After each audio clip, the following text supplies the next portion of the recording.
Um, there we go. So yeah, welcome again, everyone. I'm Stephen Johnson. I'm project manager for Connecting the Culm. And yeah, we're here this evening or this afternoon to hear more about soils and understand from one of the country and certainly the Southwest's leading experts on soils, Richard Smith, and we'll be hearing lots from him shortly. I just wanted to quickly kind of contextualize where we are in this project and why we're all here today. So this project is all about the River Culm, which is a tributary of the Exe here in mid-Devon. It starts up in the Blackdown hills in the headwaters here, and yeah, flows through 100 square miles of the countryside down to join the Exe just north of Exeter. This project is a partnership project between Devon County Council, the EA, Mid-Devon District Council, National Trust, and the Blackdown Hills, and it's been going for 2 years now, and will be continuing into next year and hopefully beyond. And yeah, this phase of the project is really all about improving the resilience of the catchment, particularly to climate change. So yeah, climate change adaptation is a key theme, particularly hydrologically to flood and drought. We're also, another key element of the project is about co-creating solutions and engaging different stakeholders and communities across the catchment and at different levels. So different organisations working together, and also reaching down and hearing from communities and local experts and individuals and farmers and landowners across the catchment, all being involved in a way which they otherwise wouldn't be in a project like this. It's part funded by those local partners I mentioned earlier, and partly as part of the EU Interreg project called Co-Adapt, which is working across different project sites in the UK, Holland, and France and Belgium. And as part of the project and locally in the Culm, we have a fund as well for demonstrating nature-based solutions. So both in making interventions and also monitoring how they work to inform a future plan for the catchment. So that's a really key part of what we are doing next in the project. And Daniel, who's on the call, is the key person leading that, and has been working quite closely with Richard to make sure that we consider soils properly in those interventions and in the project. And yeah, the longer term outcome of the project as well, which we're working towards, is the blueprint for the Culm.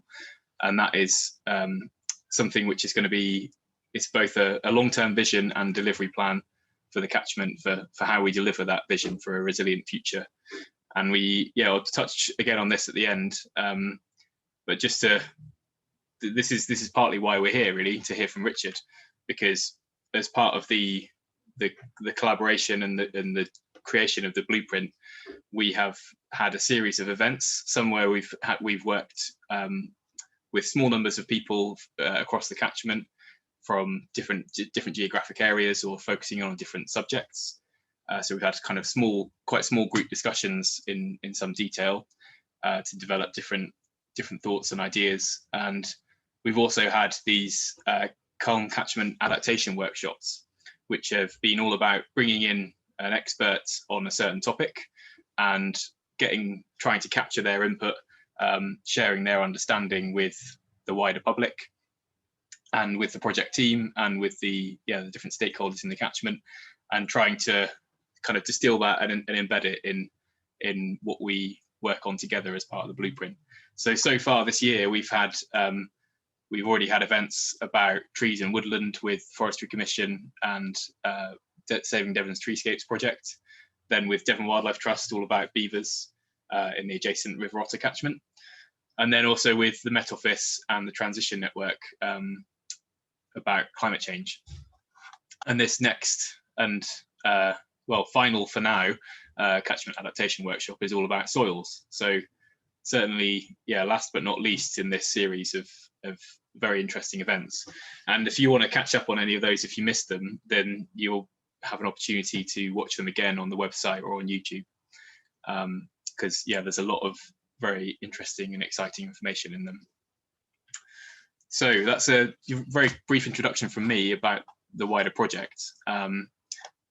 I'll hand over now to Dr. Richard Smith. As I said, is an expert on soils, everything soils, and we'll hear a lot more from him the rest of this afternoon. So over to you, Richard. Thanks very much. Okay, then first slide then, Stephen, if you're rightio. So what I'm going to do in the next half hour or so is just go through soils in the landscape of the Blackdown Hills mainly. And what I want to get across in this talk is just the variety of soils and how the different soils behave, their vulnerabilities, how they're damaged, and how we might want to restore them and looking into the future. Okay, so what I'm not going to talk about, I'm not just going to talk about topsoil, okay, and organic matter. I'm going to be talking about the whole soil profile and try and get across why the whole soil profile matters. And so a lot of this will be about various soil surveying techniques and how soils fit in the landscape. So the next slide. But before we go, actually, just that picture there, that just a bit of context. That picture is taken during the late 80s. Can you believe it? I started in '89. So I've been doing this now for over 30 years, looking at soils, and my focus has been on the southwest, and spent the whole of my career on the same job in the Environment Agency and its predecessors looking at soils. And we took this picture, this is the River Madford, looking down from Dunkerswell. We flew this back in 1989 following a farm pollution back in those days. And I thought I'd dig it out because it illustrates the soil landscape quite nicely. And so if you do the next slide. So what I've done is I've just now drawn over essentially the geology and the soils within the geology. So if we start at the top, okay, on the left-hand side and the right-hand side, what you have on the Blackdowns, and people in the audience will know how the lie of the land on the Blackdowns. You've got the flat plateau, okay, which is flat, and essentially that is a relatively recent geology formation. It's called clay with flints and plateau drift. I'll talk about the soils in a minute, but it's a distinct landscape unit and a distinct soil type and distinct land capability. It's quite high altitude. And it has its own capability. I'm going to call it the plateau. Some people call it the East Devon Plateau.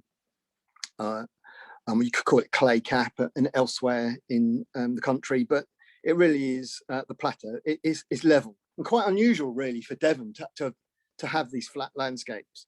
But anyway, then moving down the hill, the next geology layer underneath the clay with flint is green sand. There's a Cretaceous green sand that was laid down, and this is a steep scarp, and again there are a range of soils on that, which I'll talk about in a minute.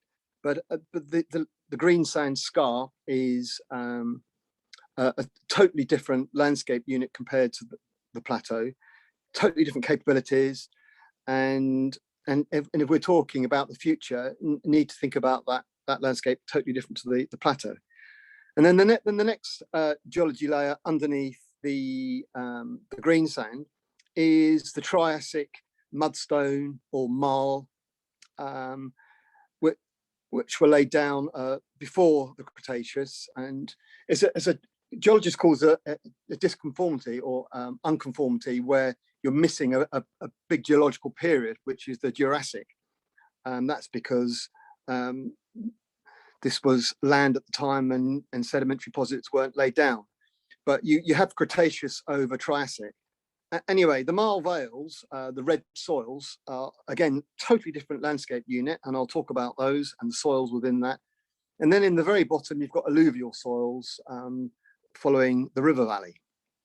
Okay, so next slide. What I'm going to do now is just show some of the semi-natural habitats, because I know this project is called Working with Nature, and some of the nature-based solutions.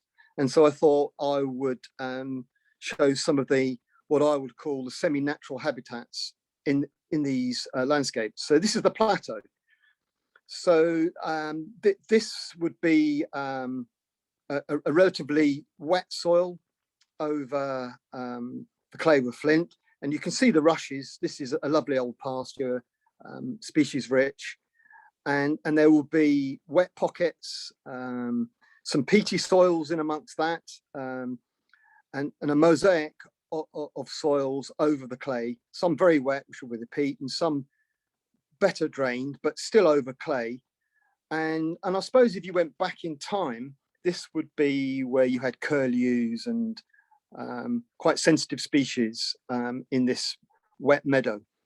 There is also, you can see the woodland on the right hand side. Can be a wooded landscape, and also a fair bit of forestry gone on this land, conifer plantations on the wetter soil, because at the end of the day it is relatively poor land. It's high altitude, it's cold, and it's wet.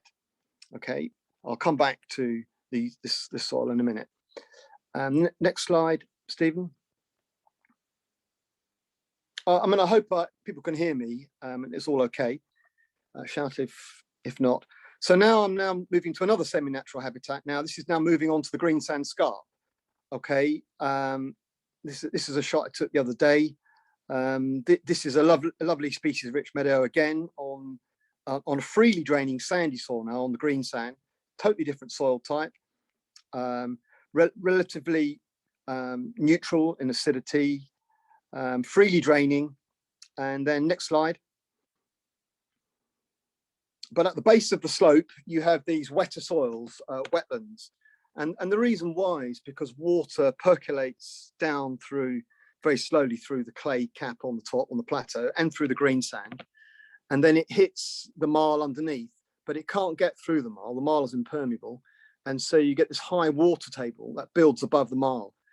And at this juncture between the green sand and the marl, you have the spring line.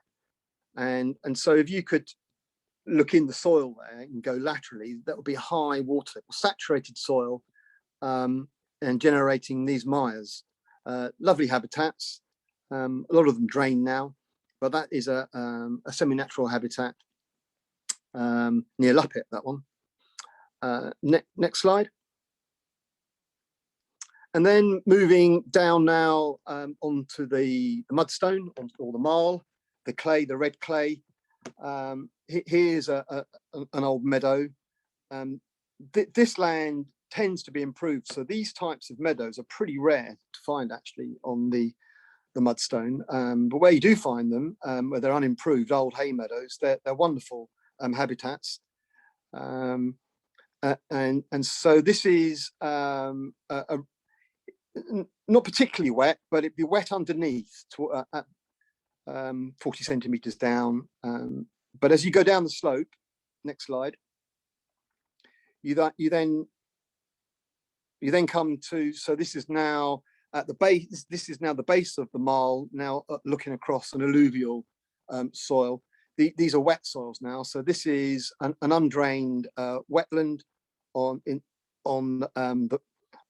mudstone at the base of the slope, and then where it joins the floodplain. Again, lovely meadows, species rich, orchids, and then on the right hand side there would be the river or stream. Okay, so that gives you a feel for the soil landscapes. And now the next slide, what I want to do is just have a look at some soil profiles. Oh, hang on, before I go there.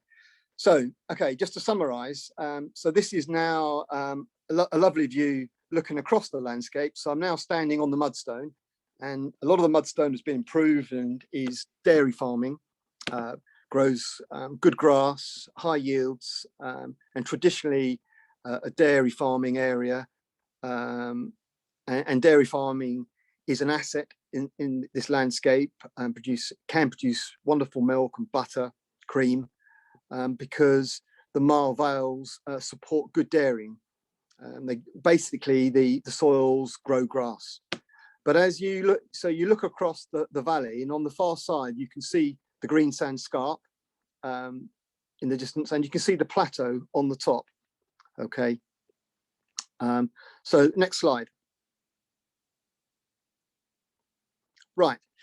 So what I've done here is I've just three soil profiles, typical soil profiles on those landscapes. So on the left, that is on the clay with flint. That is a well-structured, lovely soil profile. The clay is a yellowy clay, and there you can see it's got well-developed blocks in the subsoil, and then there's some drift on the top, which was probably laid down during the Ice Age with wind-blown material on top, and you get this this line above the clay. It might not be wind-blown because there is some stone in amongst that, I can see. But anyway, and I've called that a stagnoglaic. It could be a stagnoglay, but at the end of the day, soil scientists call these gley soils because, by and large, they lie wet in the profile somewhere. A glaic soil would be wet at depth, whereas a full stagnoglay would be wet towards the surface. Okay, and so that's on the left, and in the middle is the green sand. Now I've chosen the freely draining part of the green sand on the slope. That's the green. You can see the subsoil there. That's a geologists call that fox mold sand. Lovely sand, freely draining. Water drains through that very quickly, and you can see the topsoil that's developed on it. Okay, and that would be what soil scientists call a typical brown earth in that profile. Lovely soil structure throughout that profile. And then on the right-hand side is on the marl, and you can see at the base there why it's called mudstone, because the mud looks like a stone. You can see at the base there, you've got these blocks, they look like stones, but that's not. If you go to Sidmouth, to the beach, and you look at the cliffs, particularly at Jacob's Ladder, you can see the mudstone, very deep profiles on the coast there, and you'll be able to see the whole geology profile. And given chance, the mudstone weathers forming these blocks. Okay, and then you can see the topsoil above it. And this is soil scientists call this a pelo soil, and a pelo soil essentially is a soil science term meaning a clay soil, and the reason why this would be within that is because pelo soils tend to shrink and swell, and they crack and form fissures like that you can see there, and that's why it would be called a pelo soil. But on the mudstone, you've got stagnoglays and stagnoglaic soils, and you have also got brown earth and mosaic. But I've just shown there a typical clay soil on the mudstone. Okay, so now the next slide. Rightio, and so I mean these two here. What I want to get across in this these two contrasting soil profiles. These are alluvial soils. These two here in the floodplain, but really. Despite all the complexity that soils have, the mosaic, there's broadly two groups. They're either freely draining on the left, or they're slowly draining on the right. And these two soil profiles were taken about 50 meters apart from each other on the floodplain. And on the left-hand side, you've got a lovely topsoil structure there, and you can see the well-developed subsoil. And water will percolate through that in its natural state very rapidly. You can imagine if you were to tip over a barrel of water, it would just soak in. It can withstand all the heavy rain that you throw at it when it's like this. and it's taken a long time to develop that sort of soil structure through earthworm activity and biological activity, shrinking and swelling of clay, and just general weathering of that profile, forming an open soil structure. This is what soils do over time. They want to form the soil structure. Okay. Now, if you go on to the right-hand side, you've got, as you go deeper, the soil becomes naturally more dense. Okay. The clay soils do not have the permeability that the soils on the left do. If it was a bit of clay loam over clay loam, if that was a clay soil, then the clay cracks. But at the end of the day, water will only drain through the clay slowly. Okay, and it'll when it dries out, it'll go down the fissures, but eventually it will hit the clay bedrock where there's no soil structure, and so these soils will fill up. And depending where you are in the landscape, they will fill up to the surface if they're not land drained, and hence you get a wetland. And so if they're artificially drained, you can get water draining through the soil profile, down the fissures, or through artificial channels that are created to the land drains. But a diagnostic feature of the slowly draining soils is this grey colour and orange, which are mottles. But the grey is formed when the soil is waterlogged and becomes devoid of oxygen. And when it's devoid of oxygen, because it's waterlogged, the iron turns grey, the iron in the soil. And then when it reoxidizes, when the water table drops, it goes orange. And so when it's grey, it's a diagnostic feature. At some stage in its history, this has been waterlogged for long periods. And the waterlogging dictates the habitat. Okay, but they're contrasting soil types and contrasting capabilities. Okay, you're not going to, in the subsoil, you're not going to get wonderful soil structure down there because it's clay. But on the freely draining soil and the subsoil, the soil structure can be beautiful and very well developed when it hasn't got the clay, and freely draining all the way, and the water just wants to drain down and down and down until it reaches an impermeable layer. And that impermeable layer, say on the sandstone, might be 30 meters deep. And so the water will just keep draining downwards. Whereas on the right-hand side, water will drain down till it heats the impermeable layer. Then if you're on a slope, it will go through the soil slowly. Okay. So on the right-hand side, you're going to have lots of runoff, shallow runoff, overland flow and through the soil. On the left, you won't have any runoff. You shouldn't do when it looks like that. And this is why it's important to understand context. So the next slide. So now what I want to do now in the remaining part of the talk, just want to talk about soil husbandry, some problems and solutions, and look into the future. So on the left-hand side, this is these two soil profiles, by the way, are both from dairy farm, both farmed the same way, but one's got lovely soil structure and one has not so good soil structure in the topsoil. You can see, and there are different soil types, but on the right-hand side, it should be a lot better than that. You can, and the definition of good soil structure is, if you look on the left-hand side, you can see the fine granules and the dark color, and then as you go deeper, you've still got small blocks and very friable. If you were to tease that apart on the left-hand side, it would just break apart on your hand. And it's like a sponge, and more roots and water and life can live in the soil, and water drains through. On the right hand side, things are okay in the top 5 centimeters, but then it starts becoming a bit more dense and less biological activity, less root growth, and water can't drain. Okay, so next slide. And I want to talk about some of the good and the bad ways of soil husbandry, of trying to maintain soil structure. So this is grass field on the mudstone, and slowly it's being spread. Now, nothing wrong with this. If the soil is dry, and by dry I mean if you were to dig into that soil and you would take some in your hand, squeeze it, it wouldn't be like plasticine. It would be dry and crumbly. And when soil is dry and crumbly, it's got huge bearing strength and can support that weight in that slide. It won't squeeze together because dry soil, a bit like concrete when it dries, it's got huge bearing strength.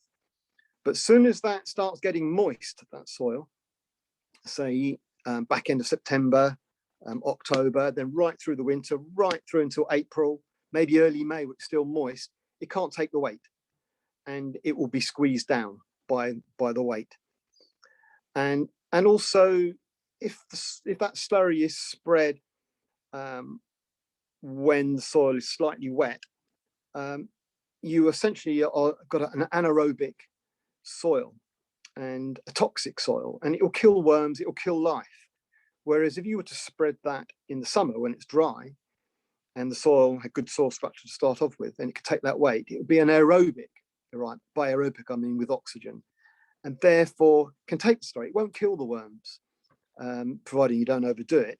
And if anything, it's a nutrient. So the timing is everything with slurry spreading.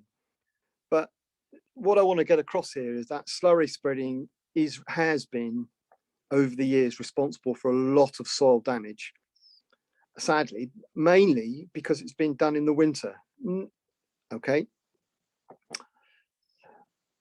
right. I saw a question there. I'll come back to humus in a minute. So if we go next slide. Yeah, sure.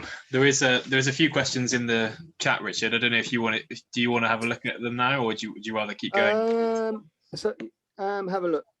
No, I think what we'll do is I'll keep going. Okay, I can see there was a question about humus and a question about tillage, but let's keep going. Okay. Okay. Yeah, sure. Because I'm going to cover these points, Stephen. So next slide. No problem. I think I will talk about, keep going. I'm going to come back to that slide. I'm going to now, there's a slide in here and keep going. I'm going to stop there. I'm going to switch things now. Okay. And talk about soil disturbance. Right. This is an interesting slide. Okay. So this is now on alluvial soils. So these are stagno-glaze. Okay. Wet soils. Okay, if you were to walk away from these soils, they would want to be wetland because the clay would go to its naturally dense soil structure. It would be poorly drained, and you get a wet soil. Now, this is a grass reseed done last year, direct drilled, low disturbance. This soil has not been ploughed for over 30 years. This is permanent pasture.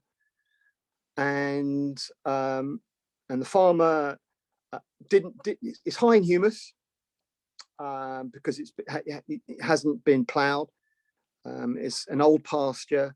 It's received a lot of manures over the years, and the farmer wanted to direct drill it. Okay, and so there he is. It's been direct drilled. It's been sprayed off and then direct drilled.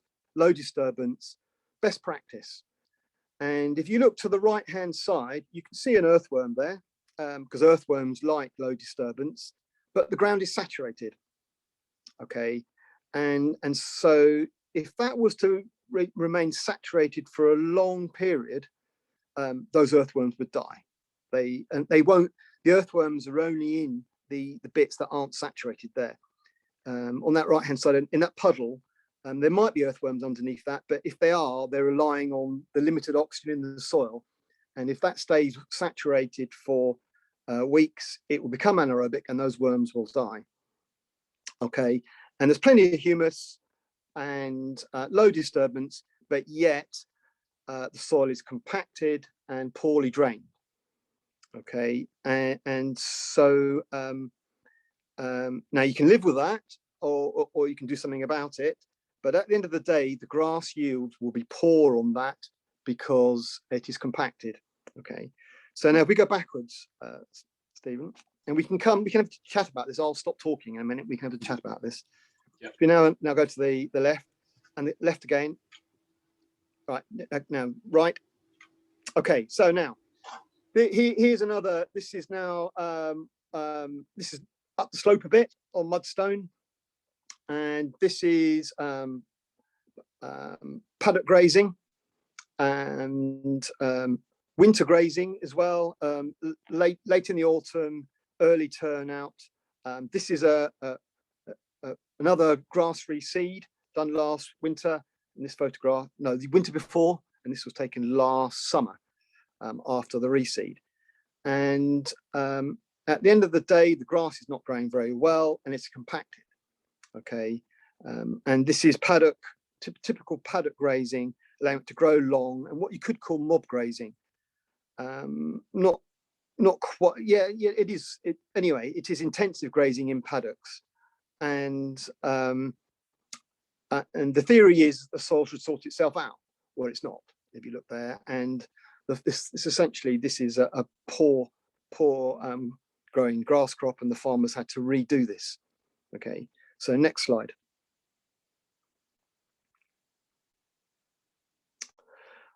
This one is on the mudstone. This is now still on the clay.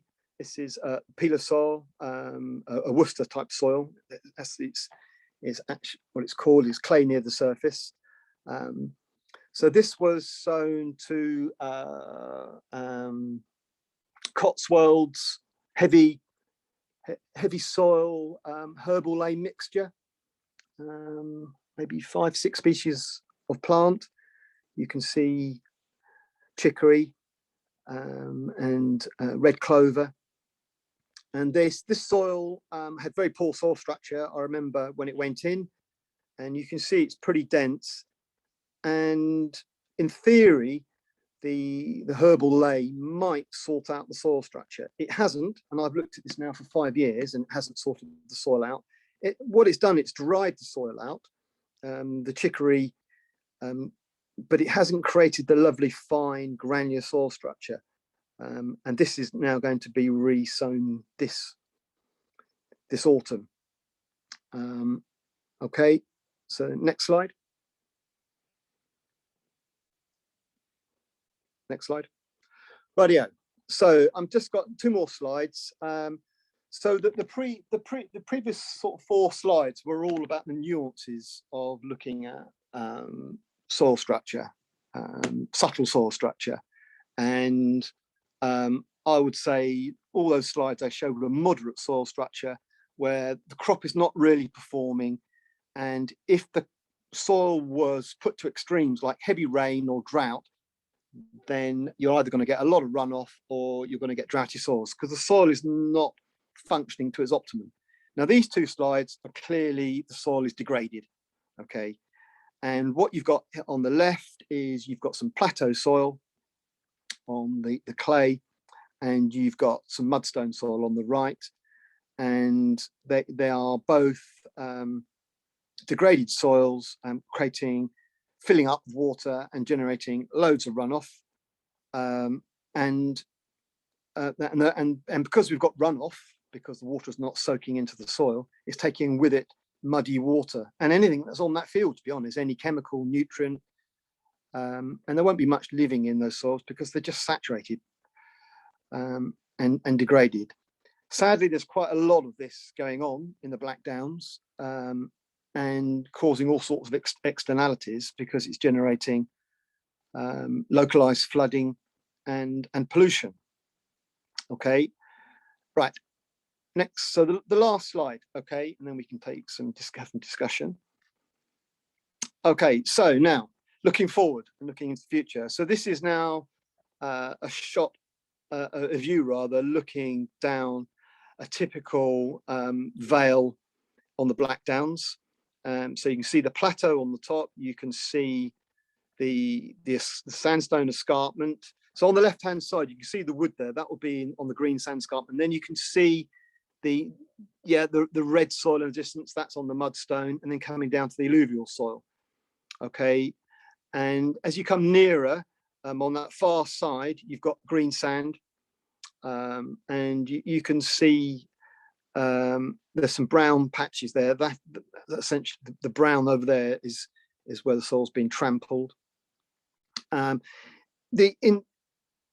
the foreground, you can see a yellow field, and in the middle there, in the valley bottom, that is the line of rushes. That is on the green sand, and it's a wet line. And so, what do we want out of these soils in the future?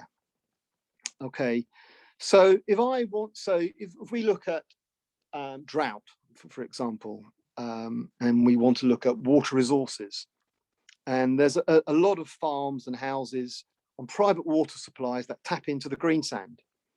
Okay, so if I was tapped into the green sand, I would want to know, well, in 20 years' time, with climate change, are they going to dry out? Is the groundwater going to dry out? If we had 2 years of drought and no recharge, what is the likelihood of the groundwater and that aquifer in the green sand drying out? And how can we maximize its recharge? Now, one way of maximizing the recharge will be to make sure the clay cap on top is not compacted, because if it is, it's all running off and creating all the problems down the slope. And we want to maximize the recharge. If we were to plant trees on the clay cap, is that good or bad? I suspect it will be good, because trees, by and large, tend to break up the clay at depth, and during the winter, when the tree's not transpiring, allow recharge slowly through the clay to recharge the green sand. So planting trees on the plateau might be a good thing for water resources. One thing's for sure, creating a wetland mire at the bottom won't affect the water resource. I'm not saying we don't want wetland mires, we do, but the wetland mire is a function of the groundwater in the geology, and the groundwater's feeding that wetland. If you don't have water in the geology, then you're not going to have the mire. The mire will dry out. So the important thing is recharge. Creating wetlands per se won't be enough for water resources. So that's one thing. And then, so that's the drought looking forward. The other extreme, if we get torrential downpours and really wet times, well, we essentially want that landscape to maximize the absorption of water.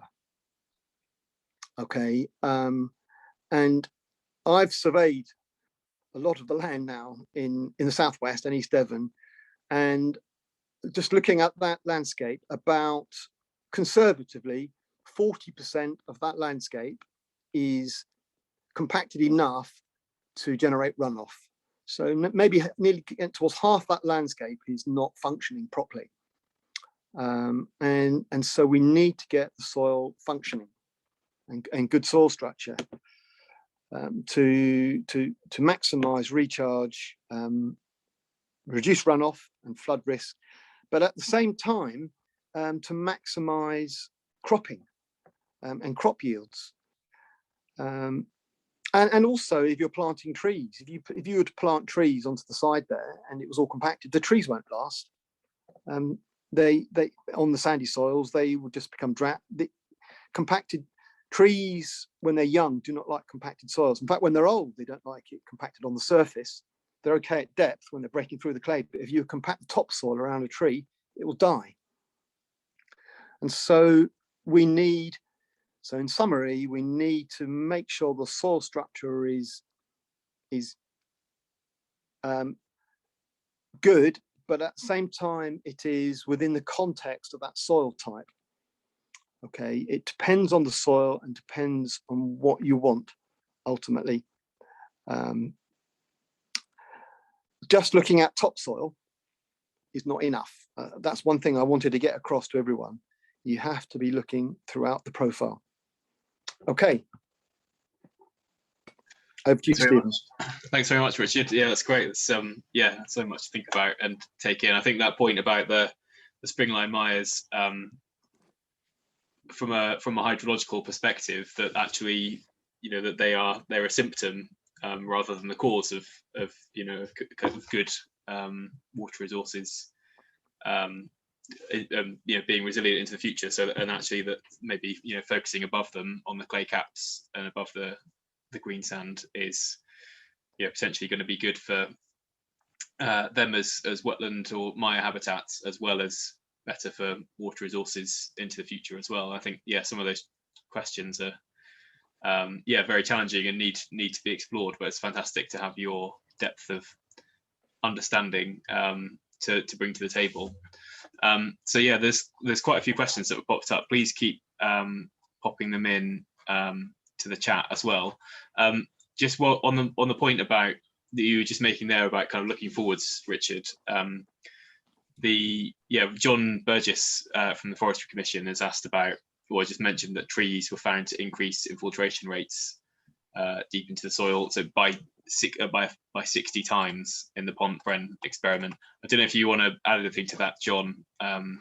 If you want to unmute yourself, and it might be worth exploring a bit more about the soil type that was part of that Pont-Bren experiment, because I'm not familiar, whether it's equivalent to the clay cap, the plateau that Richard's talking about. Yeah, thank you. So I could just say a few words. It was a woodland trust site. They were looking at sort of agricultural soils.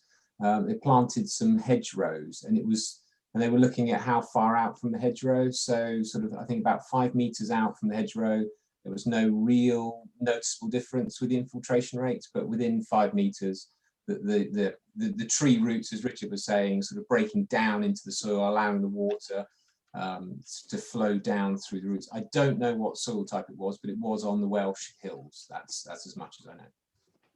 But yeah, it was a right surprise to find out that it was 60 times the infiltration rates on the soils over a period of time. Okay. So Stephen, I'll just comment on that. Thanks very much. I'm familiar with the work. So all I want to say in terms of about soil type. So if you were to do this on the green sand and you were to plant trees versus grassland or versus an old hay meadow, and the green sand had good soil structure, I don't think you'd find any difference in infiltration between trees, because at the end of the day, it's a freely draining soil profile, and providing you've got good soil structure through the soil profile, the infiltration will be very rapid and in its natural state much faster than any rainfall, and so you'll get maximum infiltration going through the soil profile, and the land use doesn't really matter because it's a freely draining soil, and providing the soil is not degraded, I'm talking about now, and providing you've got some form of cover on the surface, vegetation, doesn't matter what it is. But if you then go onto the clay cap, and then it'll be different, because if you were on a wetlandy type soil on the clay cap that was undrained, you would have hardly any infiltration because it's saturated naturally, and it will be a wetlandy type soil. And if you have trees next to it, the trees will break up the clay to some degree over time, and you'll have much better drainage. And if you were to land drain that wetland, you will have good infiltration. But I would this is where the Pont-Bren comes into its own. I would say trees, I'd stick my neck out now, trees by and large would be the ultimate for increasing infiltration on the clay. Because they go, the reason why is because trees with deep rooting will tend to break up the clay at depth much deeper than a land drainage scheme. And so I think when we had the wild wood, if there is such a thing, years and years ago, before land drainage, when we had trees, a lot of the clays would have been a lot drier than they are now because of the trees. I think that's fair to say. So all I'm trying to say is that context is everything with infiltration. Depends on the soil. So on the clay, trees are a good thing, I would say. But open to other people's views. On the green sand, no. Okay, great. Okay. Thanks, Richard. Yeah, I think just on that as well. As part of this looking forward, you mentioned about drought, and also about with the at the other end of the spectrum, really, the increase in risk of increased intensity of storm events. Something which has come up through the climate change events and research has been both about summer and winter. So it's a very intense summer storms. If you think back to this time, well, not quite this time last year, actually August last year, when we had a bit of a heat wave, and then it broke. I know Richard, you live just up the hill from me, so I remember the downpour and the thunder and lightning on the day that it broke, middle of August last year. Where the climate change projections, we're going to see more intense summer rainfall in events like that. Is that seasonality a concern from your point of view, or do you think, because at the moment it seems like a lot of the compaction issues are longer term, but are perhaps being generated by activity during the soil being wet in winter? No, I think, is it? Yeah, I think. I mean, I've looked at a lot of the storms now, and we've done some research on this as well, and looked at infiltration. We've got rain guns out and simulated rainfall, where we got like a shower in a known area, and we measure, and we just throw as much water we want to at it, and then measure the infiltration and measure the runoff and where the water's going. We had a massive downpour 2 weeks ago on the Blackdowns over at Chard, and I went out and had a look at some of that. I'm going to stick my neck out here. I didn't see any runoff on the well-structured soils, the really nice. There's not many of these soils around. So if you, Stephen, just go back with the slides there. Yeah. Okay, because this is important. Keep going back. I will just want to go back to the good and the bad. Keep going. That this one. Yeah. No, that. Next one. This one. The freely draining. No, next one. This one. Sorry. Yeah. That one. Yeah. So that soil on the left, just a bit of context. So that is silage. Okay. That has slurry spreading in the summer only, and 3-cut silage, high organic matter, high earthworms, lovely soil structure. Mainstream dairy farming, good practice. It can be done. Now, if you weren't looking at the top there, that would look like an old pasture, semi-natural habitat, that soil, or even in the hedge. Lovely soil structure. I know that when you have heavy downpours on that in the summer and the winter, it does not generate runoff.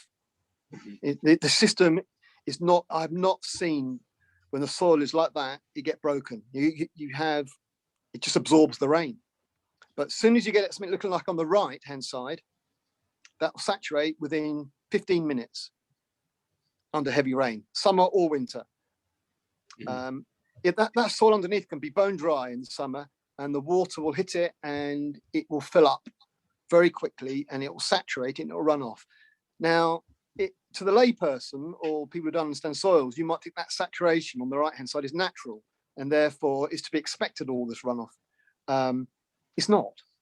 It's necessary depending on the soil. If on the right-hand side there could look like the left-hand side, it might not be quite the same colour because it's a slightly different soil type, but it can. There's no reason why the soil structure on the right-hand side cannot be improved. And what I'm trying to get across, on the left-hand side is exceptionally porous. Doesn't need trees in that soil. The soil can take the rain, and that soil structure has been created through good husbandry at the end of the day, through timely management, no winter trafficking, no winter cows, slurry spreading in the summer, cutting in the summer, and just looking after it. I saw that was in maize, that field on the left there. That field was in maize 15 years ago, and we subsoiled it, sorted out the drainage, and it went into a lovely seedbed in September, and it's just got better with time. And it's amazing, 15 years after maize, and you've got that. Yeah, that's great. Yeah, it's really good to hear. Thanks very much. So yeah, there's a few other questions in the chat. There's Christian Murray. I don't know if you're still there. I think you are. I don't know. You've made a few comments and questions throughout. I don't know if you wanted to kind of summarize or just ask Richard any particular direct questions now. If you want to unmute yourself, if you're still there, Christian. If not, yes. Hello. Sorry about that. Okay. Yeah. Okay. Great. Yes. Hello, Richard, and thank you today for your time. Really great. Big supporter of your full profile kind of starting place. And really, we're dealing with, I deal with anthropology as well as one of our sciences. So our sciences are biochem, geochem, physics, quantum physics, and anthropology with regarding to land management. And so as we look, and I agree with you about this land production thing, you got to know what you want to do with it. I was just wondering, do you think it's time for us to really look at this in a larger national scale and say, well, yeah, you know what, you shouldn't be farming cows here consistently every few years. We need to do an 80 centimeter till to relieve the compaction, to allow better flow states taking place, and allow us to build better hedge line, trap, nutrient sock line, natural root network sock lines, to allow us to almost like an old form of rotation. Thank you. So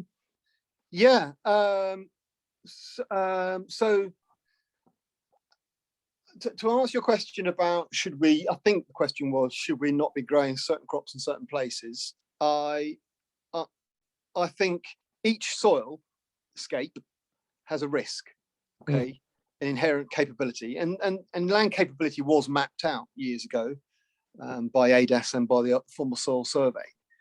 So if you were to look at stagno-clay soils, like the soil on the right there, in this landscape, they would be considered high risk to maize, for example, and winter management and outwintering, any form of winter management, because they're wet, okay, and they would have a certain land capability, and so it would not make sense to be growing maize and doing winter management on these soils because the risk is high, okay, and so we had then that was part of what ADAS, the former ADAS and soil survey did. We created land capability maps, okay, and so to answer your question, match the crop to the land capability, or the cropping and the rotation. Now, in terms of rotations, which was your other point, it's not just, I mean, soil husbandry is a mixture of rotations, timeliness, feeding the soil, resting the soil, doing things at the right time. And if you, for example, were to grow potatoes somewhere, you then need to do some form of restoration afterwards. And essentially organic farming does this by and large. If you were to grow potatoes in organic farming, you'd need a 3-year legume grass lay to get the soil back, because you can't feed it with nitrogen. And by leaving it for 3 years, the soil will recover and then you're back again. And so at the end of the day, there's nothing new in what I'm saying. It's about good soil husbandry and doing the right thing in the right place. And the reason why it's not happening, by and large, is economics and the pressures that farmers are under at the end of the day. When milk price is so low, I'm talking about the price the farmers get as opposed to what we pay in the supermarket. But if you've got low milk price and huge economic pressure to run 200 cows and high yielding on land that can only support, say, 80 cows, there's going to be externalities. Okay, I mean, it's quite controversial what I'm saying at the end of the day, but ultimately farmers are under immense economic pressure. Right. And this is why we are where we are. And are you being invited to data share with carbon initiatives and, sustainability finance initiatives at this point, at any point? No, no. Then I'd like to invite you to connect with me and I'll get you involved with some of the high-end finance that's going on right now, because the perspective you're presenting here today is actually lacking from the sector right now. Very much so. I know where you're at. I know exactly. Yep. Okay. No worries. Okay. Sure. We'll make contact. Thank you. Thanks. Great. And then, yeah, there was another question from Peter Brown as well. I'll read out your question, Peter. If you want to add anything, then feel free to unmute yourself as well. But yeah, is poor structure related to lack of humus and soil organisms / worms? Okay, so this is a good slide for that one. The answer to that, Peter, is yes and no. Okay, so on the left-hand side, that soil has got good humus now. I mean, it was in maize, and it was a really battered soil on the left. The soil on the left. So the soil. I'm just trying to see how can I succinctly answer this. So let's just say that humus and earthworms are really important, and they are. Okay, they generate humus.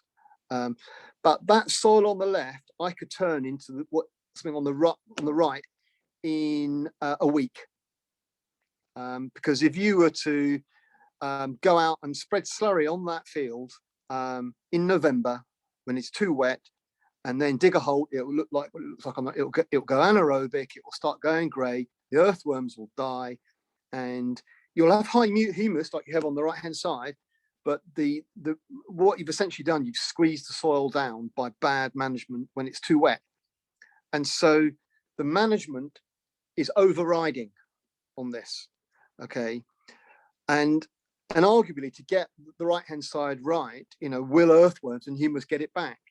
Now, they will. If you were to walk away from that and let the earthworms do their thing, it might take you 10 years for the earthworms to break all that humus. Or you could subsoil it and break it open and deep till it temporarily, and then stabilize it. So to summarize, humus and earthworms are important, but overriding is timeliness of management. Okay, that is timeliness is the game changer on any soil. You can be on a peat soil in the uplands, and I've looked at peat soils that are 100% organic matter, and they can be compacted.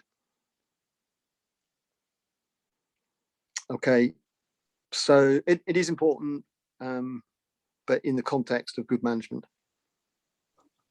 Thanks, Richard. Peter, any further questions on that? No, but I must say that am I on? Yes, I am. Yeah, we can hear you. I must say that I thought deep tilling was destructive for the soil organisms.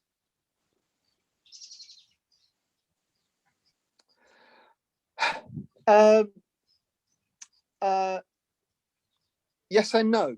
Okay, so this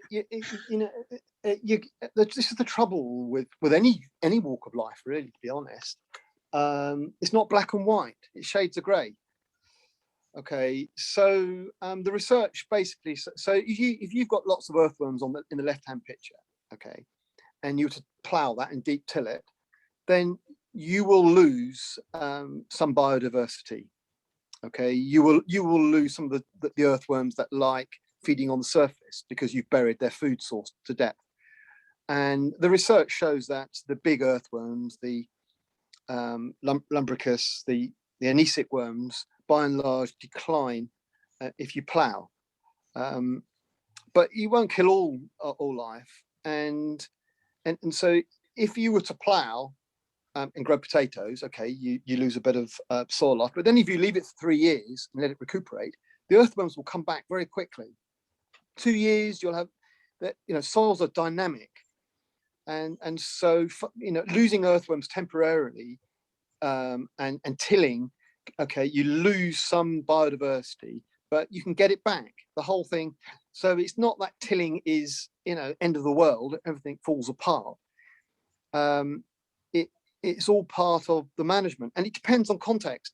If you were in the Midwest in America, on the prairies where you don't get trees because it's arid and it only rains for 30 centimeters in a year all at once in a tornado, where it's very droughty, so droughty that trees don't grow, and you till, you will run your soil down because you'll burn the organic matter and you'll turn it into dust. And they did that.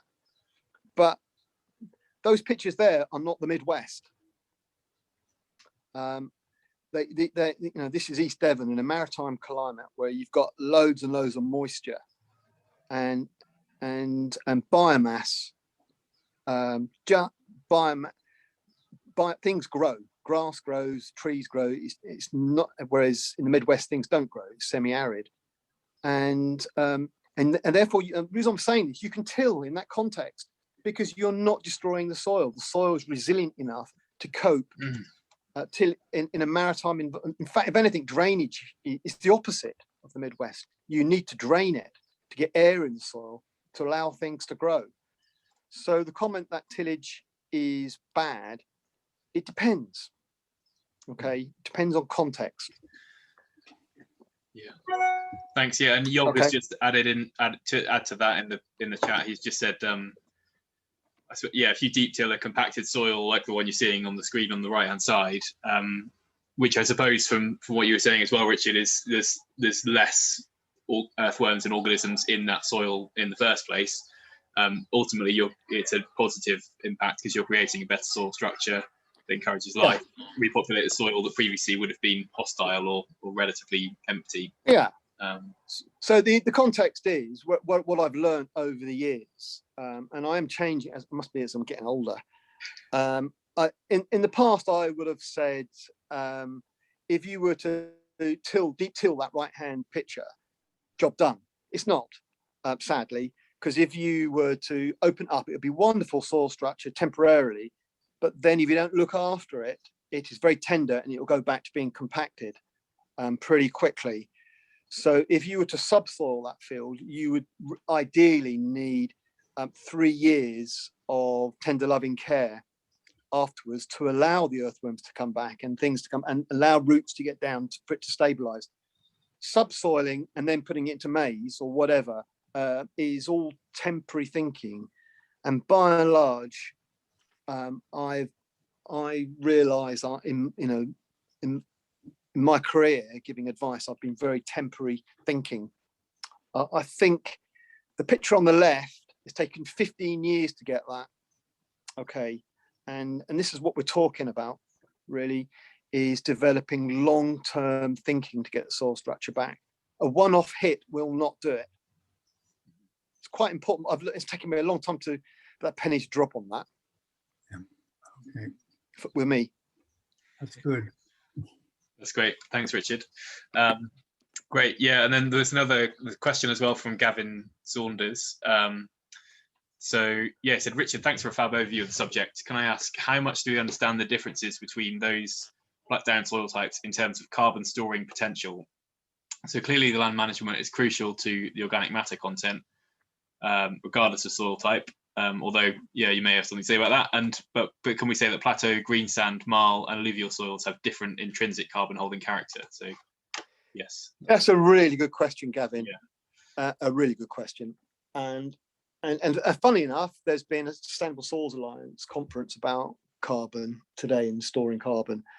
And I asked that question. I didn't have time to dial in. I've been so busy today. But I asked the organisers yesterday that question because I don't know the answer. With land use, I can give you an answer. But if someone was to say to me which soil type would you hedge your bets? What's the best option for soil type for storing carbon? It's probably the peats, to be honest, the upland peats. But putting the peatland, and I think people know that, definitely know that peatlands are the #1 habitat for storing carbon. But putting peats aside, where would you go? Would it be a clay versus a sand? And I think the soil scientists would probably say the clay soils store more carbon, but I don't know. I really don't. I think sandy soils can store if you look at the whole profile and you look at the litter, they can. But if you go to land use, which might be a better way of thinking about it, what is the best way? Well, I can tell you now that grassland, that permanent pasture, stores more carbon than maize and arable. Woodland stores more than grassland, I think. And if you were to rewild it, I'd probably say it stores the most, because by rewilding, I mean a natural habitat, because you'll have carbon in the biomass, carbon in the deep litter, carbon in the topsoil, and carbon in the subsoil, which is nature. And I think, by and large, the consensus is that trees, on the whole, are good at storing carbon. You know, I'm talking about the whole I'm talking about the trees, the deep litter, the topsoil, and the deep roots. And if you look at the long-term experiments at Rothamsted, where they've rewilded the plots and they've measured carbon since 1870 and measured carbon every 10 years throughout the whole profile, you can see the bulk of the carbon is in the biomass in trees. A very interesting study where you can look at 150 years of carbon. So I hope that answers your question, Gavin. The soil type, I don't know the answer, but if I was pushed, I'd say the clays have better chance of storing clay than sands, but I could be persuaded. With land use, I would say semi-natural habitats, best for storing carbon. Thanks, Richard. That's really interesting. Gavin, did you want to add anything to that? Yeah, no, thanks, Richard. No, that was the right answer. Well done. No, it sounds like it's still very much an evolving area of research. So it's quite a live issue by the sound of it, which is yeah, and it's fraught with scientists not agreeing really, and also scientists not really looking at soils properly, dare I say. You know, the trouble is when we measure carbon, we measure organic matter. That's not measuring carbon.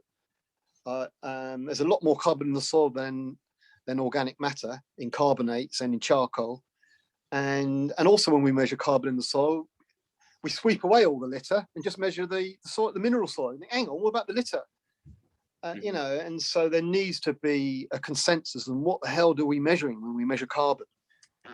Yeah, and as you said as well about the measuring and thinking across the whole profile, not just, you know, I think there's carbon, soil carbon measuring kits where you might go out and look at like the topsoil or possibly the subsoil, but you know what you were just saying there about the marls in particular, you know, there's a lot of carbon storage potential all the way from, you know, canopy down, all the way down. So, but common sense tells me in the last 15 years that soil on the left has locked up a lot of carbon by being permanent pasture and good management, more so than on the right. And that the right hand, that field on the right has been permanent pasture for 30 years, but yet it's got less carbon than on the left. It's because the one on the left is better managed than the one on the right. Yeah. Oh, the devil's in the detail with this, isn't it? It's not Oh, as simple as woodland is better than permanent pasture. Permanent pasture is better than it's just. And this is, Steve, I mean, I'm glad you say that, because my objective, I don't want to confuse everyone, but the devil is in the detail with this. Sadly, it's simple yet complex. And, you know, my analogy is, I've said this to you earlier on, Stephen, it's a bit like, you know, you're looking at birds and you go, well, birds, you know, we don't need to look at all different species. They're just birds, like soils. And what we need is nest boxes and death row. We need loads and loads of nest boxes. But you're looking out and you're saying, hang on, but they are seagulls. Oh, don't worry about that. We want loads of nest boxes. We're dealing with birds. And, you know, the RSPB, you know, we've got books on how to identify birds and the different requirements. And we wouldn't dream of just going birds. But with soils, we just seem to be going soils. Don't worry about different soil types. And by the way, we don't have a Collins book on soils, and we don't actually have an RSPB of soils. They all got made redundant in the 80s. You know, and this is why we are where we are, really. I think the analogy sticks, is that soils are diverse like birds, and they all have different, they behave in different ways and got different capability, and they need different management.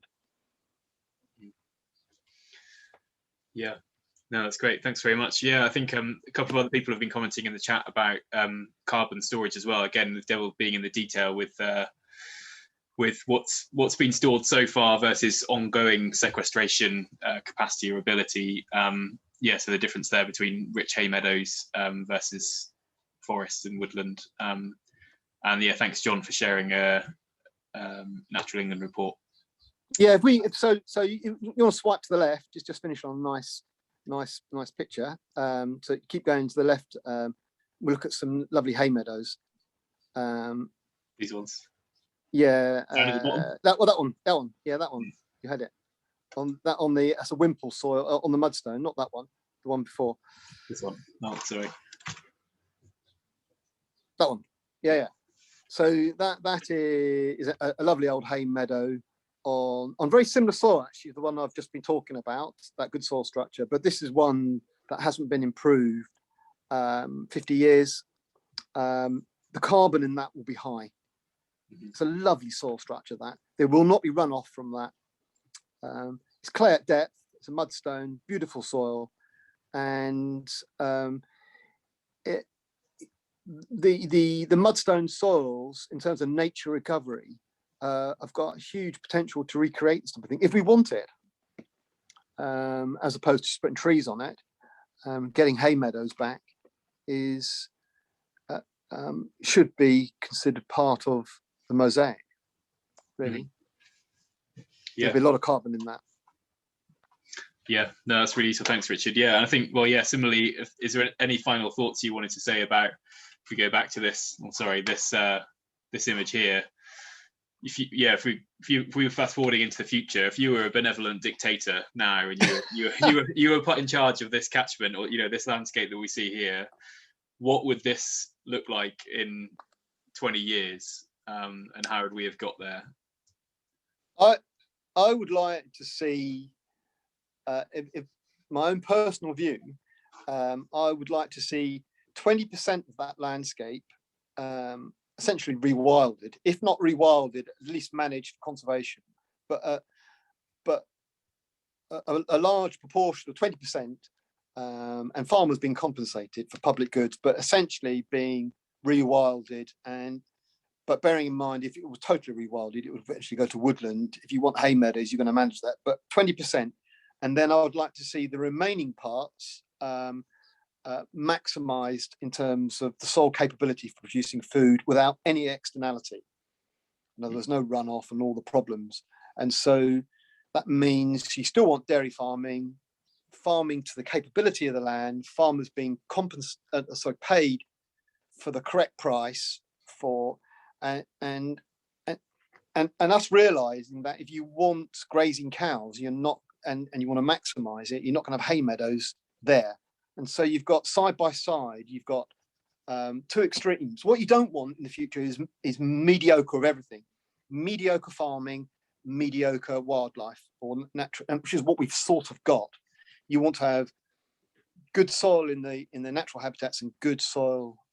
And so what that would look like is it would actually be less soil compaction, better grass growth, better crops, and more natural, semi-natural habitats in that landscape, as opposed to it being largely a degraded landscape. Even the semi-natural habitats there are degraded. Environmentalists haven't woken up to that yet, but you can easily go into a nature reserve and wreck soil and wonder why things are declining. By winter management again, if you cut your hedges and burn and chop and do things in the winter, you're going to be treading the soil down. I understand why you do that in the winter, because summer you want to keep away from breeding birds, but in the winter you will degrade the soil. So some of these semi-natural habitats are also degraded.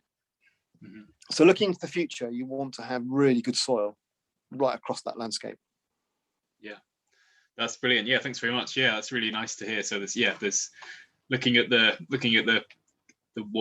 capacity, land capacity of different. Yeah, more trees on the. So in other words, more trees on the top there, probably.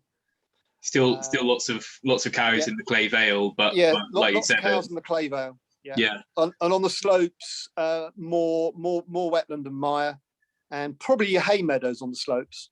Mm-hmm. On the green sand. Right. But let's accept that the mudstone produces good grass, good for cows.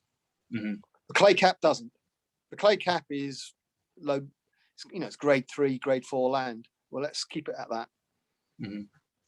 Yeah, I think that's a really important part of the message. I think is that it's about dialing, taking a soilscape or a field, and dialing it up to 10 on what you want to produce there. If you're managing it for conservation, then do that as well as you can. Don't do it mediocre everywhere. And the sadness is that the clay plateau, farmers feel that's the lowest risk land in terms of the Environment Agency because it's way away from the river.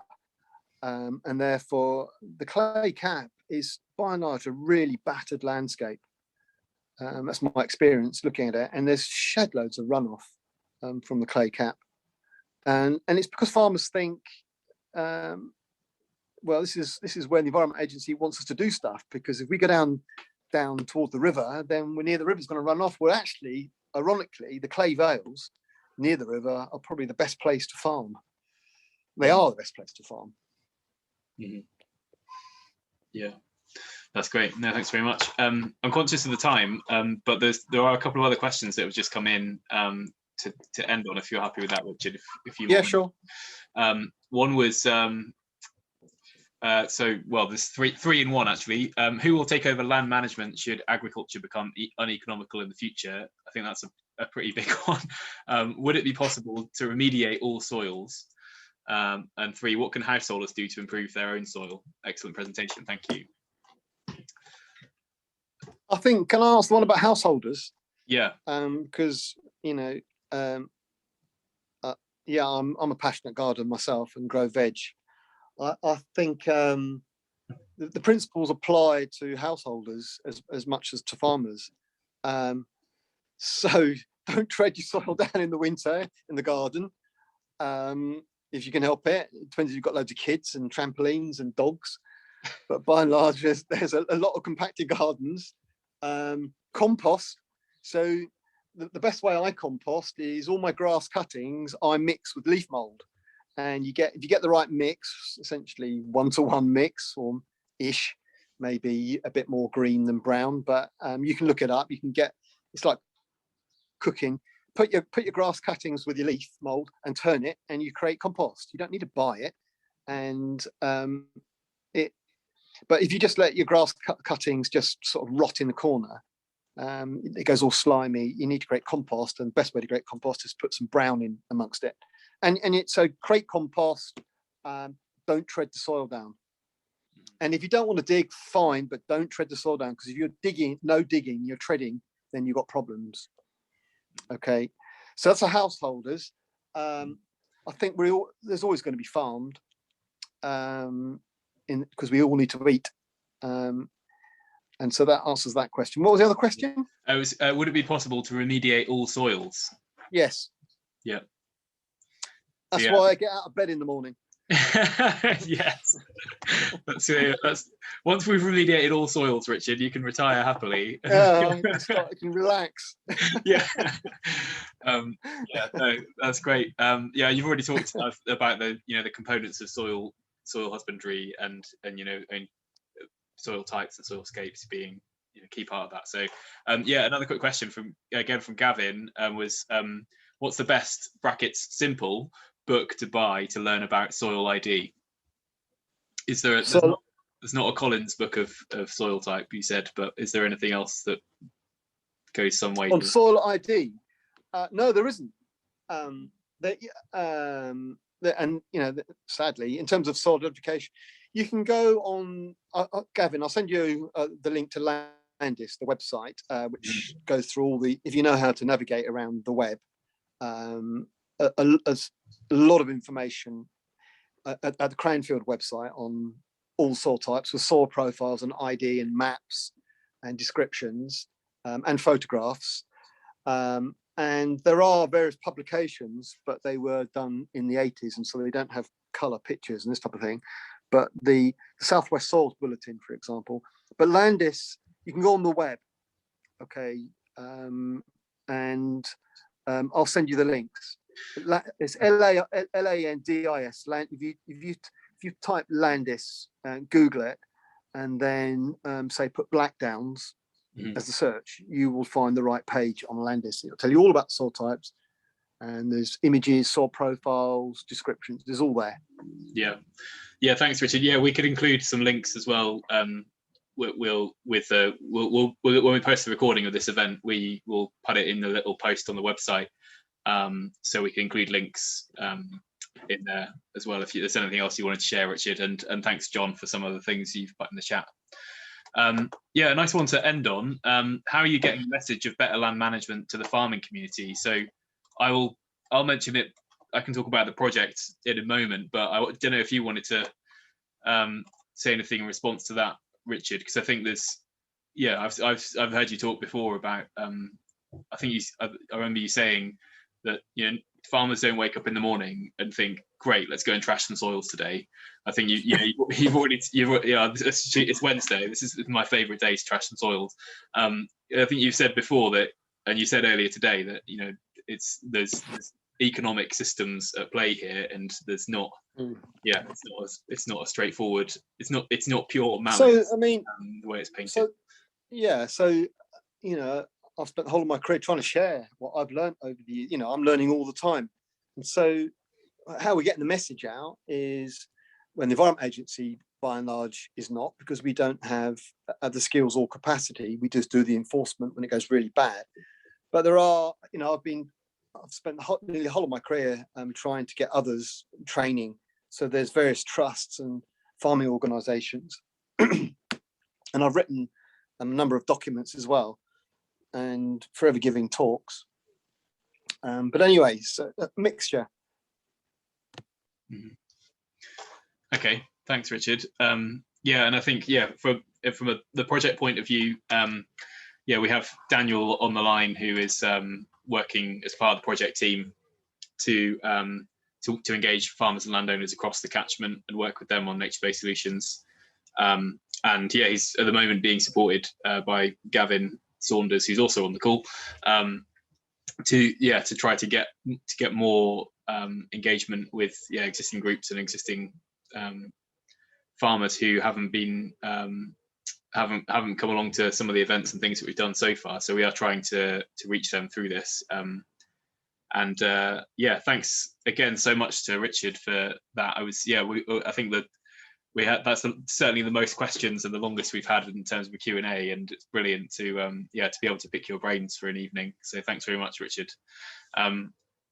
I just had a couple of other quick things to end on. There's a few thanks coming through. I'm conscious it's 6 o'clock, but I was just going to say this is the final online event that we are doing in this series of workshops.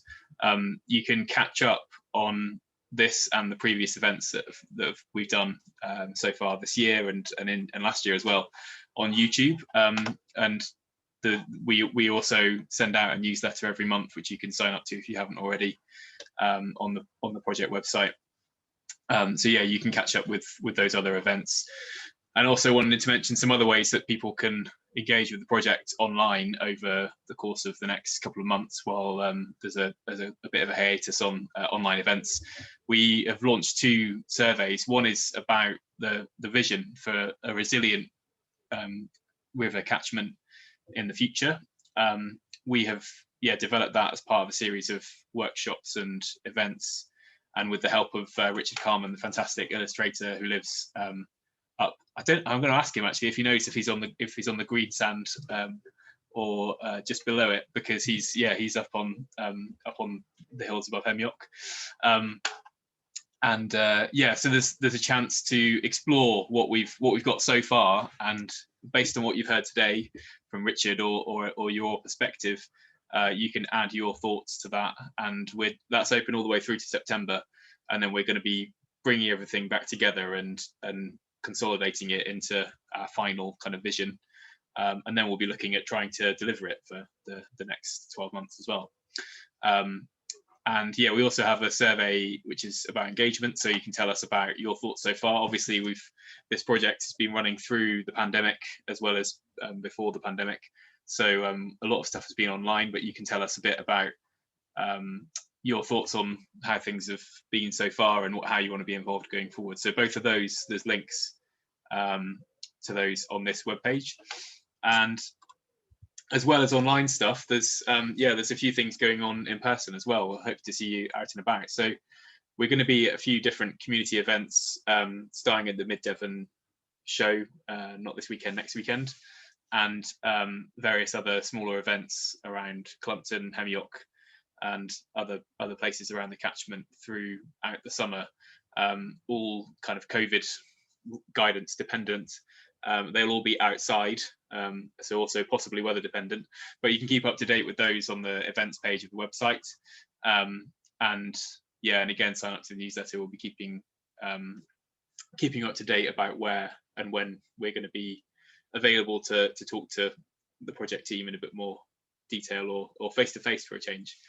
And there's also a few great opportunities to volunteer if you want to get more involved and more active. There's a growing team of citizen scientists monitoring water quality with West Country Rivers Trust CSI scheme. There was a training session this week in Hemyock, and there's going to be others throughout the summer, including in Culm. So yeah, if you're interested in that, please email us at hello@connectingtheculm.com. There's also one in a couple of weeks' time with Devon Biodiversity Records Centre about vegetation surveying. Again, there was this image was, I think, a very, very wet day at Killerton, where they were doing some vegetation surveying down on the floodplain. And the next one is in August up on Clayhyde and Terbury in the Blackdowns. So yeah, you can come along to that. There's quite limited spaces again because of COVID, but yeah, if you're interested, then please email us or Devon Wildlife Trust directly. And finally, there's Himalayan Balsam Action Group, which is a team of people trying to tackle the invasive species across the catchment. I know this is something which some people already involved in on this call, and some people have done in other river catchments as well. It's something which is, there's been quite a lot of energy so far. There was a training day a few weeks ago, and there's a group of community-led volunteers coordinating who's doing what to tackle Himalayan balsam across various parts of the catchment. So yeah, again, you can email us to get involved in that. And unless there's any final questions and comments, that's all we have time for this evening. So any closing thoughts or words from you, Richard, and any final comments or questions from anyone else? Sharing my screen. No, I've said enough. Yeah. Okay. Yeah. Okay. Hi guys. Can you hear me or not, Stephen? Yes. Daniel? Yeah, I can hear you. Yeah. I'm Patrick Greed. I know Richard. He's visited our farm before. I farm at Culm, John, where we're going to be losing a lot of grazing land to this project. The National Trust, as you know, do own the land. I just farm it. But the attitude that I've received from the Trust, I haven't met any of you guys. All I know is after farming it for about 28 years, we're losing it. They can take it away, it's an FPT. Richard, you visited our place, you know what we do. I just feel a little sore.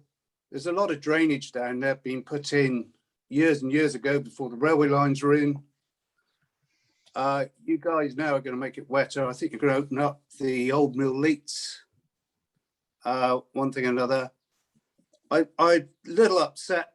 No one's been to see me at all. Just out of courtesy more than anything. And then you get a phone call about a week ago. Can you show us what happens down here from the National Trust? Which just puts my back up, to be honest. I'm not against what you're doing, but I just feel disconnected from you guys and the Trust. That's all I'm going to say. at this present moment in time. Okay. Thanks, Patrick. Yeah, I think I just wanted to quickly clarify something, Richard. I'll let you respond in a minute. It'd be useful to have your thoughts. But yes, I think there's a possibly a bit of a crosswire. I understand, Patrick, I think where you are, but this project isn't. National Trust are a partner of this project, which is about the whole river catchment, the whole 100 square miles up in the Blackdown site, which has been talking about, as well as the work that's going on at the Killerton floodplain. But the Killerton floodplain project is entirely, is led by the National Trust, as you said, they're the landowner, and they've got funding that's separate to this project to do what they're planning to do there. So I think, yeah, I certainly sympathise with your position, if with your history with the land, and certainly if that's how you've been engaged. And yeah, apologies from our end, from the project, if you feel that's the case from connecting the Culm. But I think that's something which perhaps we I can pick up with you and with contacts at the National Trust. Or are you guys involved down this end of the project, or is it just up in the Blackdowns? We're involved across the whole river catchment, really, about engaging people with the river and looking at nature-based solutions. But a lot of the interventions, and certainly the farmers that Daniel's working with directly, is more focused on the headwaters, Blackdowns and Kentisbeer, the top of the Spratford stream, and sort of west of the motorway. So it's a whole catchment project that we are talking about, and alongside that there's a very a very detailed project which the National Trust are running, which is within the catchment, but is something separate, which is like I said, is led by the National Trust. But yeah, I mean, Patrick, if you want to get in touch with me directly, I can share my email address in the chat, and we can try and get in touch with someone at the National Trust if that's. I'm surprised if that's the first engagement that you've had, but it was something that I was assuming that they would be engaging with different stakeholders on. Okay. Well, hi, you Patrick. keep in touch with me, and we can go from there. Okay. Yeah. Thanks. Hi, Patrick. Hello, Richard. Yes, we haven't spoken for 10 years or so. Patrick, that saddens me no end, what you just said. That's all I can say. It really does. I'm depressed. The fact that you have not been party to the conversation. I'm not involved in this project, and so I don't know the history. I've come to give a talk this evening, but I'm just what can I say, Patrick? I hope if I can do anything to try and get people to talk to you, then I'll do my utmost best.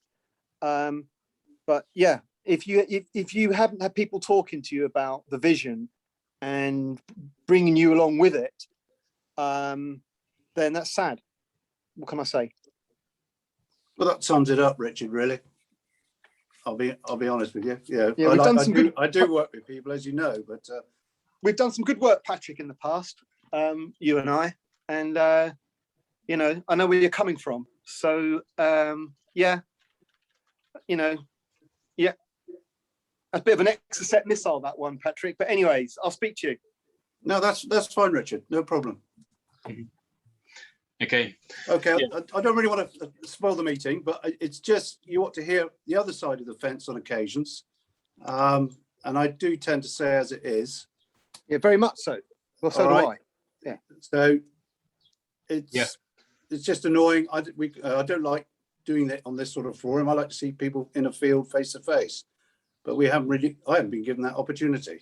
So there's people been wandering around down here taking lots of photos of little pretty places.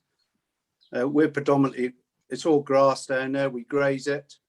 We're under schemes, have been for the last 11 years now, which we're now going to lose because of it. And that affects the rest of the farm as well. We're in a large countryside stewardship scheme, but that is now defunct because we've lost that. So it's more of a knock-on effect probably not just my farm, but others as well. But you guys who just sat around tables talking about it just ought to get on the ground occasionally and ask a few simple questions, to be honest. Okay. I don't want to be a devil's advocate, but I just think, I don't get too upset that occasionally, but this has really put my back up a bit. I can imagine. Yeah, certainly I can imagine as well. I think, as I said at the start, I think this is. I missed the beginning. I'm sorry, I missed the first hour. No, sorry, no, I meant at the start of you responding to your. Well, you farmed that all your life, Patrick. Yeah, well, nearly, next door. But you know the situation, Richard, what we're here with. I do.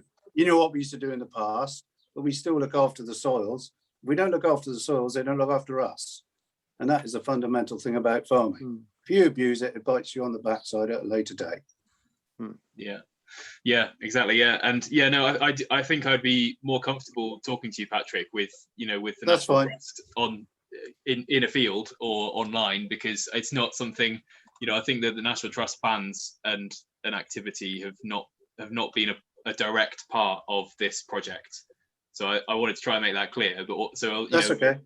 We're aligned at a catchment scale, but it's not something which I've personally or the project team for Connecting the Culm project has been directly involved in.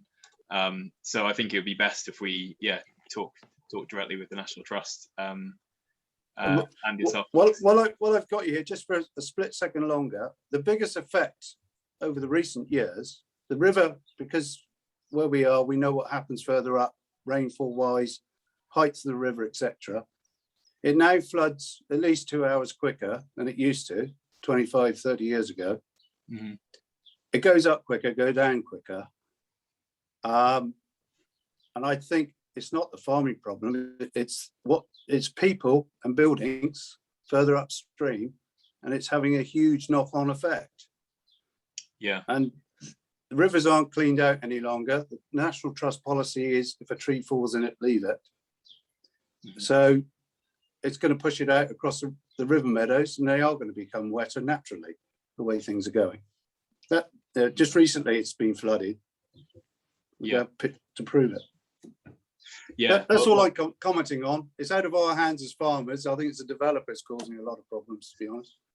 Yeah, well, I think that certainly the point that, I mean, it's very interesting to have your experience of the change in it being a couple of hours sooner from the rainfall. But we're talking about 100 square mile catchment here, and as Richard was saying earlier, there's 40-50% of the soils in that landscape are compacted or not performing hydrologically how they would, then that's going to be having an impact on runoff and on river flows at a catchment scale. And you're right down at the bottom of the catchment where you're seeing the we get it, don't you worry, flooding go up and down. Exactly, yes. So that's that catchment view is obviously very important, because you're not going to deal with flooding just at the point.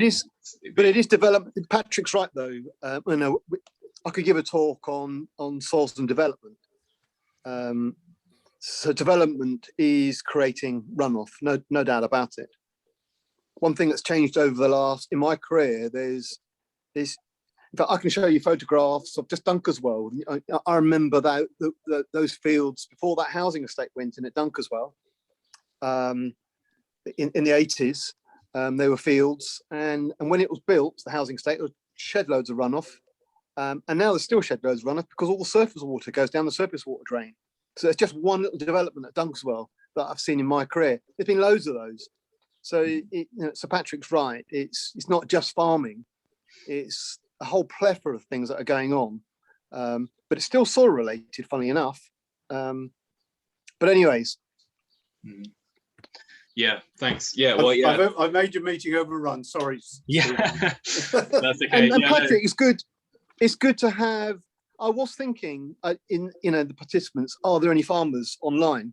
I had no idea. I can't see anyone. I don't know who I'm talking to, whether I'm talking to the general public or what. Normally I talk to farmers, and it's been. So I'm glad you're there, Patrick. Representing the farmers. It's about meeting in the middle. So we have to talk, no doubt about it. Mm-hmm. Yeah, certainly. Yeah. I think there are a few other farmers still on the line, actually, still still here. A few people have left, but yeah, okay, well, yeah, I think I've got to go anyway now. yeah, same. Yeah, so yeah, thanks very much again. Yeah, thanks for your. I'll drop my email in the chat now, Patrick. And yeah, we can follow up with the National Trust. And yeah, just go to everyone else. Killerton Limousin. We are. If you Google Killerton Limousin, you'll find my website. So, Yeah. Okay. Thanks very much. Okay. Yeah. Well, thanks again, everyone, and yeah, particularly Richard. Yeah. Have a nice evening, and yeah, thanks again. Thanks. Cheers. Cheers, Richard. Bye. Cheers. Bye. Thanks, Richard.